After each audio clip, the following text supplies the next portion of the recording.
Broadcasting from the business capital of the world, this is the Podcast Business News Network.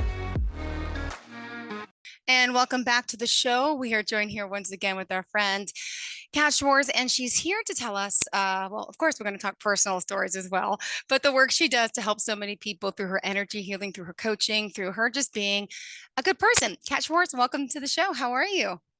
I'm great. How are you, Jill? I'm great. Thank you so much. And this is episode 3. Yes, it is. Oh my gosh. I Oh wow, I can't believe it. Wow, okay, this is Time flies crazy. when you're having fun, It right? really does. So really, you have this widespread healing modality. She uses Reiki, she uses plant medicine, she uses psychoactive drugs, breath work, and so many other modalities to help people out there. Kat, just would you mind sharing your website with us? Absolutely. It's CHS, that stands for Compassionate Healing Services Yoga.com. Now, before we begin today, I just, I always ask my friends, my guests, hey, how you doing? And she was like, not so good. So is that something you want to talk about before we get going with our strategy for, session 3? Or I guess it's maybe a Absolutely. little bit similar. I don't know, but I don't think you're Yeah, well, crazy. it actually kind of ties into something we touched a little bit on last Yes. episode, but I wanted to even bring it back. And the universe, of course, gave me an opportunity in an injury. My fiance injured her calf this week. She was Oh, skateboarding. She's almost 36, but she's still oh, skateboarding, bless her.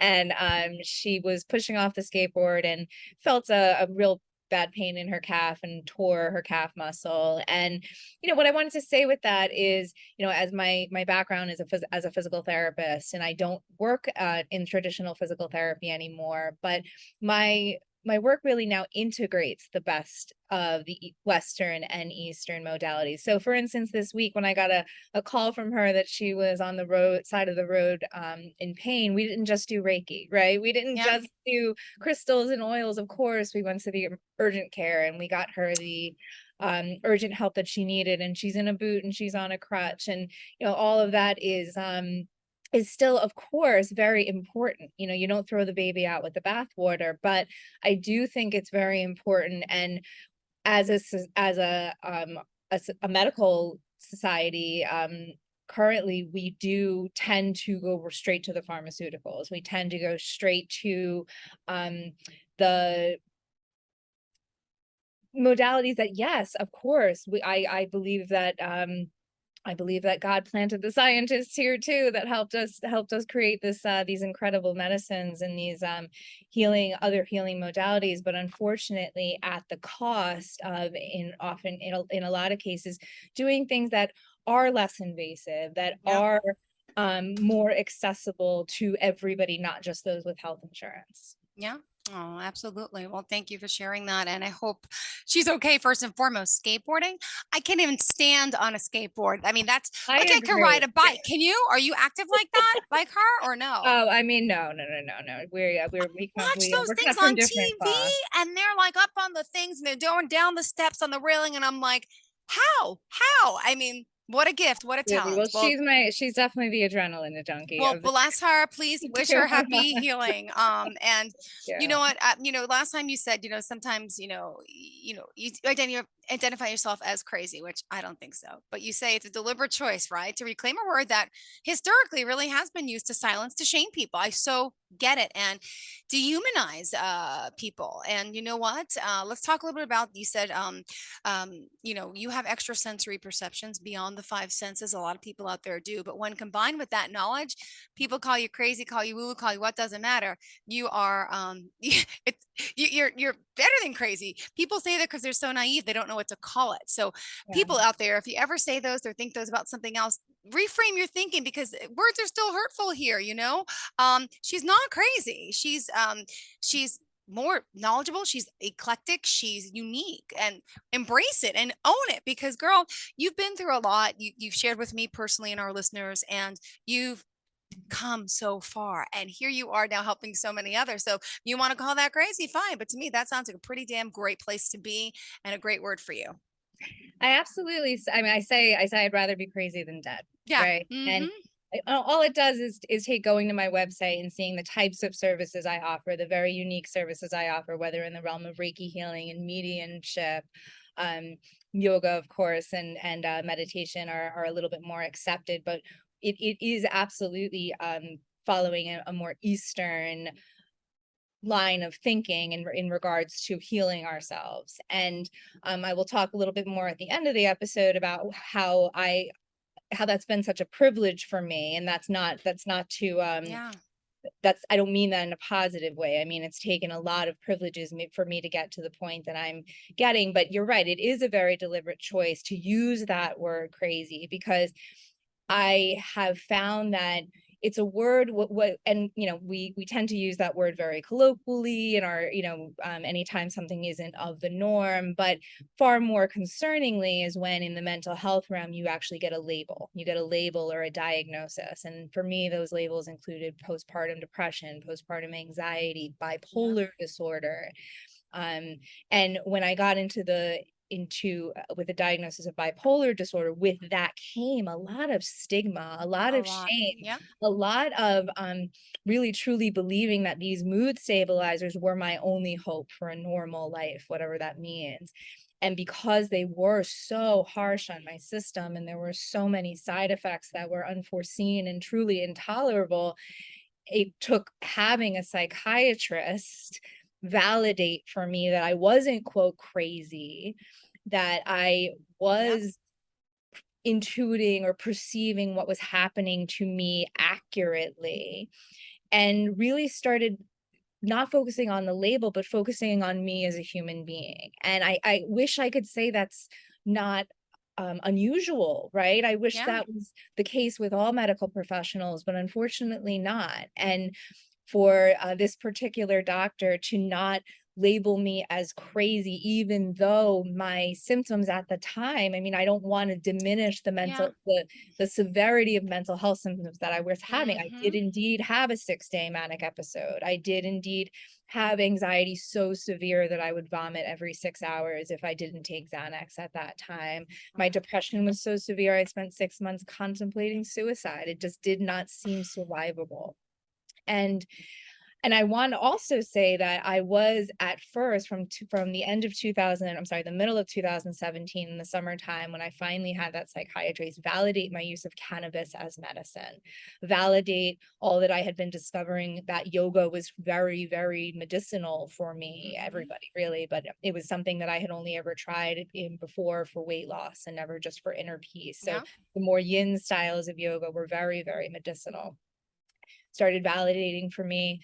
You mentioned use of psychoactive Yeah. drugs in the mental health realm, Mhm. psilocybin, for instance, and even MDMA or ecstasy, and allowed me to experiment in these ways, and with her knowledge and blessing, and in doing that and not putting that label of me on crazy, which is to say just dismiss me, because Yeah.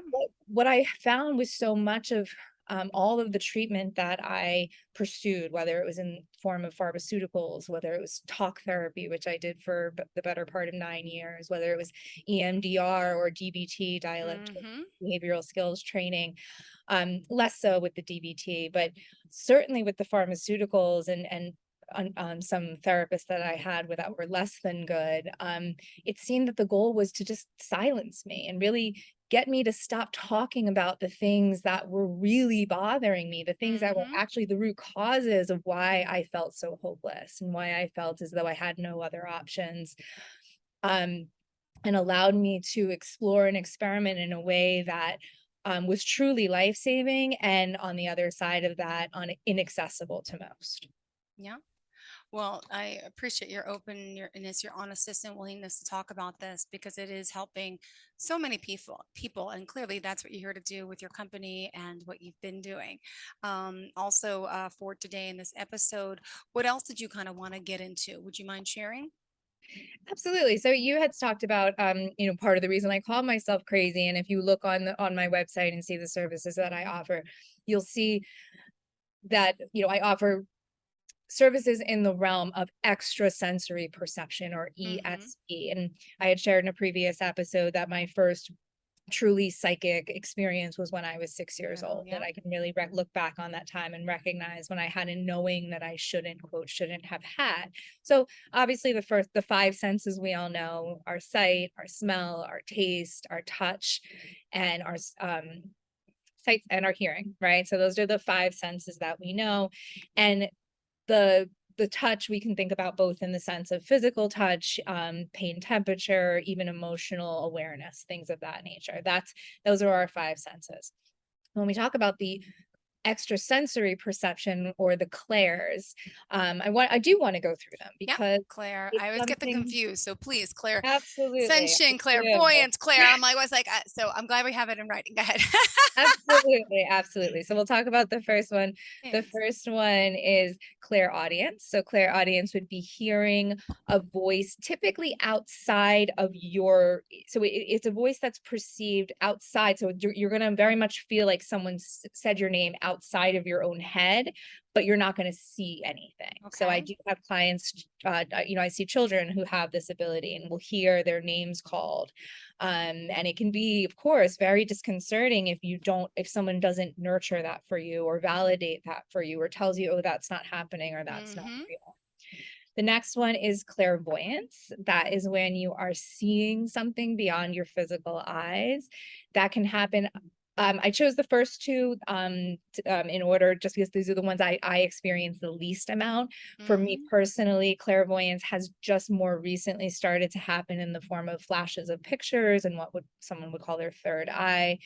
But I'm not typically seeing energy. So Okay. clairvoyance would be somebody who has the ability to see energy, might be able to Got it. see what we would call ghosts or spirits, just to be able to um, see beyond what their physical eyes are showing them. That would be clairvoyance. Clairsentience is what happens to me when I describe how I feel energy. So energy is something that I don't just perceive is there, but I actually feel it when I tune Okay. into Reiki energy. The alignment with the energy does move my body. So it's very much a feeling. It's also a feeling for those of us who are empathic. You might have had the experience of really feeling the feelings of other people. Literally, there was one particular incident where that became so obvious to me, where I had not, Wow. because I didn't know to, I hadn't protected my energy prior to this interaction. This was I was actually doing a sweat lodge ceremony down in Tulum, Mexico. Again, a lot of layers of privilege that have gone into this.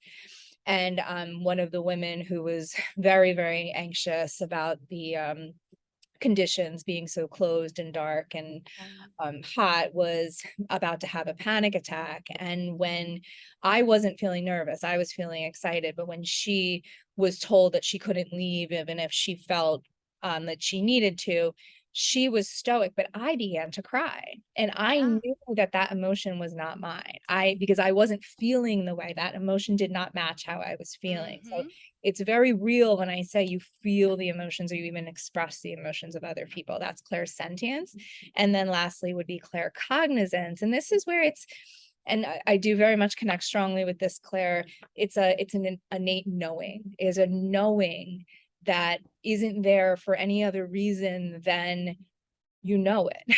Okay. You're Yeah. in alignment with you're in alignment with your intuition. It's guidance coming from above. And this one is something that I have come to develop and realize usually through the use of things like oracle cards, tarot cards, things of that nature, where messages that you intuit, whether it's through journaling or the channeling work that I do, messages that I intuit are coming through me, will then be immediately confirmed in the cards that are pulled, by the client, let's say. So so with any of these skills, these are abilities that can be developed. Certainly, I believe that we all to some degree have the ability to tap into extrasensory perception if we open our minds to it, though I think some of us are much more in tune with it naturally, and perhaps have been since childhood.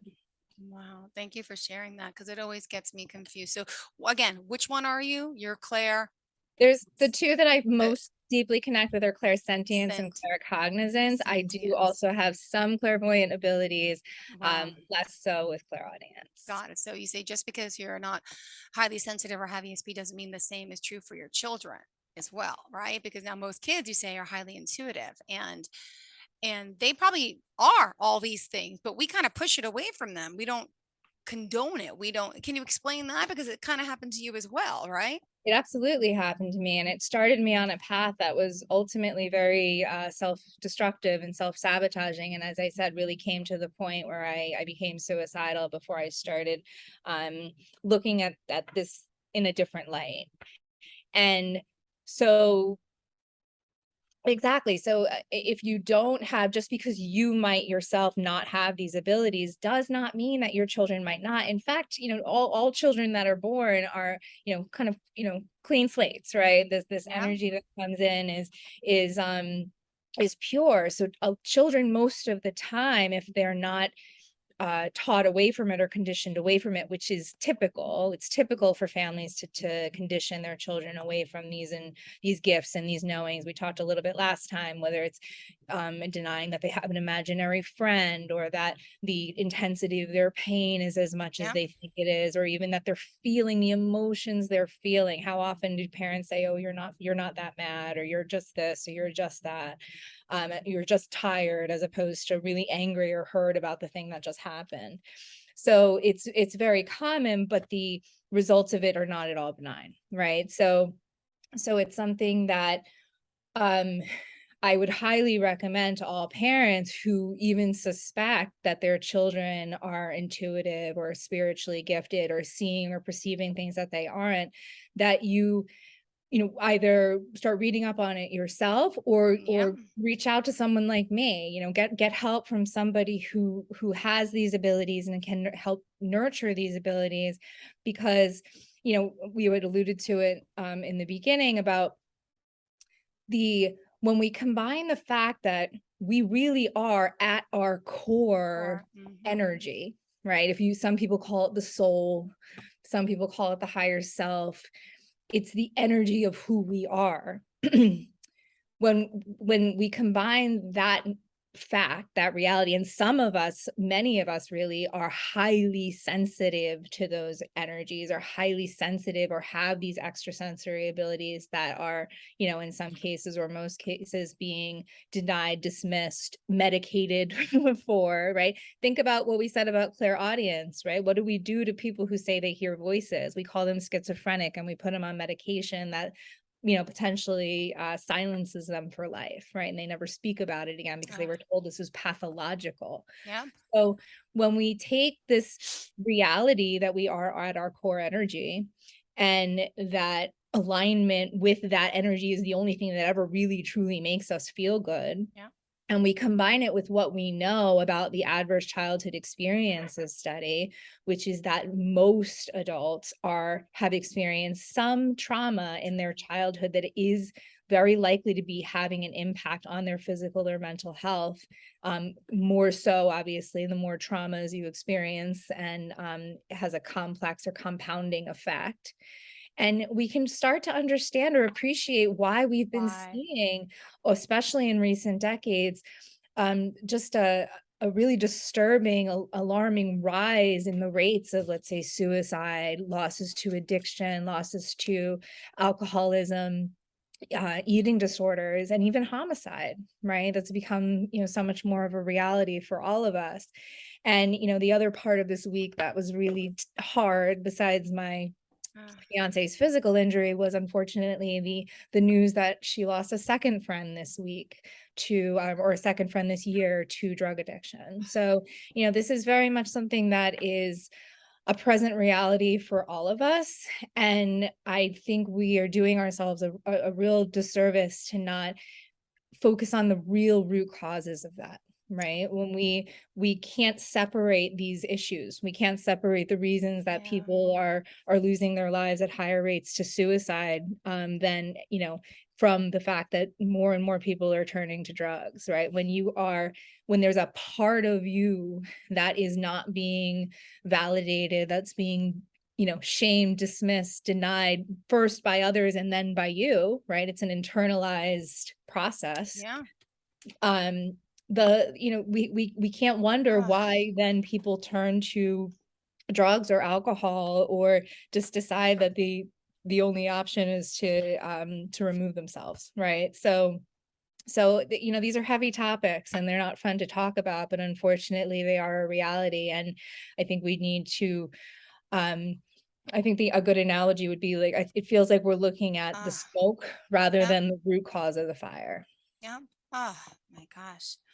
And May is Mental Health Awareness Month, but come on, every day should be Mental Health Awareness Month. You should be, there's only so much you could do, but maybe you were that person that could make a difference, that could change someone's way. Any advice for someone out there listening since you brought it up, just struggling maybe with something today? Yeah, I mean, it really is. I would say opening your mind to the other possibilities that are out there, and I say that as somebody who was a proud atheist for 18 years, Yeah. right? This isn't about, and I had turned away from this belief in that, at least the Catholic representation of God, because I didn't feel resonance with it, and it didn't feel like something that was enhancing my life in any way. And as I said last Yeah. episode, through my atheism and then my nearly 20-year career work as a physical therapist, really deeply explored this idea that we are just physical, right? And I didn't find great results in my 18 or Yeah. so year experiment with trying to manage my mental health with, let's say, alcohol.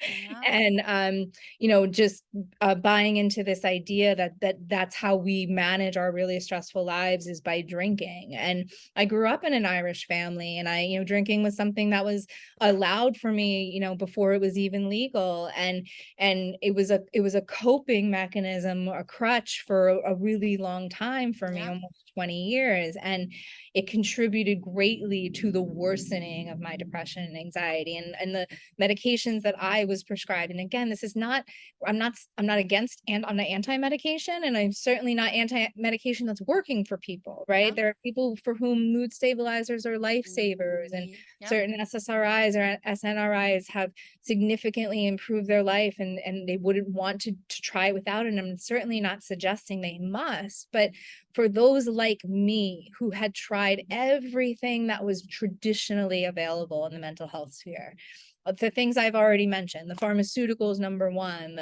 the talk therapies, the EMDRs, the dialectical behavior therapies. I got a lot of from all of those things, but it was truly in allowing my intuition to guide the way, really knowing that if it felt good for me, Yep. regardless of how anyone else felt about it. Same thing for cannabis. Cannabis is not for everybody. For me, it is an Hmm. absolutely life-saving drug. And it was in trusting my intuition around something that was really stigmatized. Now, I'm lucky. I live in a state where it's now even recreationally legal. At the time I was struggling most deeply, it was medically available to me. Um, but that was very much a privilege, especially financially. Um, and it's in really opening my mind to the things that I had previously dismissed. Right. So I Yep. had no belief around necessarily cannabis being medicinal, or even that deep breaths in a yoga class for an hour could make me Hmm. feel the way that they actually make me feel, much less crystals and oils and all And these things that are considered so woo and so fringe. And mediumship, right? This idea that those I've lost aren't gone, right? yeah. It was in embracing these things that I had previously dismissed that I really did start to make more dramatic leaps in my healing. Beautifully said. And we still have 3 minutes left. Just want to make sure we're covering everything. What else did you want to share with us today? Yeah, so I think we'll just touch a little bit more on why I keep saying healing is a privilege, right? Sure. So first and foremost, it's financial. So for me, of course, whether it's medical cannabis, which is prohibitively expensive, to be honest, for most people, whether it was the yoga teacher training I went through, the dialectical skills behavior training, 14 months that I went through, the the trips, right? I went on different trips, retreats, and things of that nature to really allow myself the time and the space. At that time, I was still married and I had the ability to work a couple of days a week. So, and had some family money saved up so we could explore these things. So, but it took, I don't even know that I would want to go back and really calculate how Yeah. much money it took for me to really find a place of stability. And I don't think healing should only be for the wealthy or the financially privileged. Yeah. That really doesn't sit well with me, especially since so much of what helped me is stolen indigenous wisdom, right? So, so that's something that I feel really passionate about, making the healing tools that help me much, much more accessible and affordable.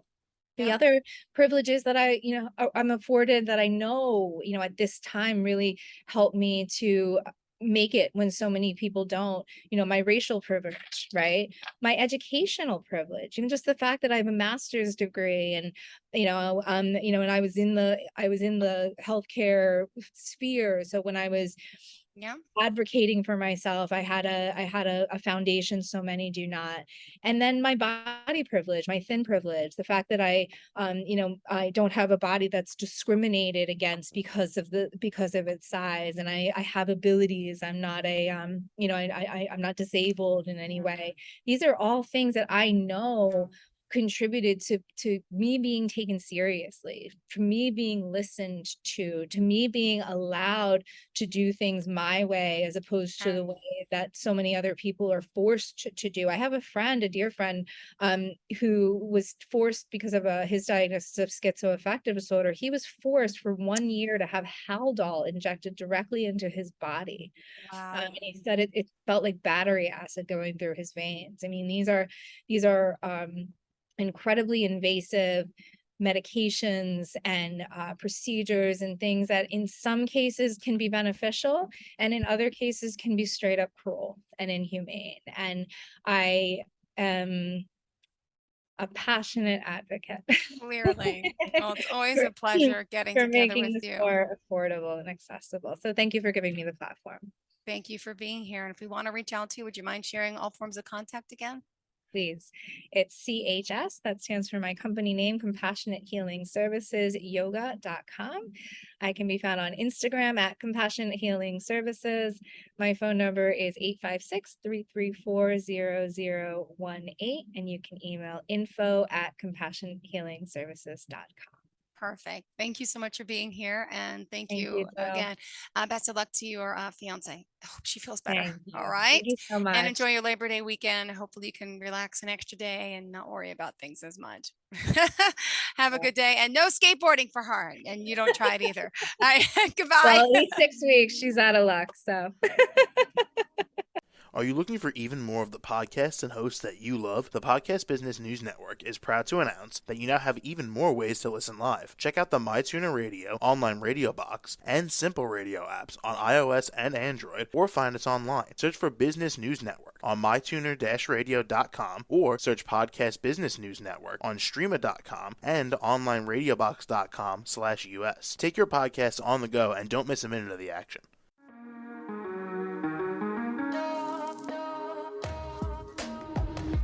Broadcasting from the business capital of the world, this is the Podcast Business News Network.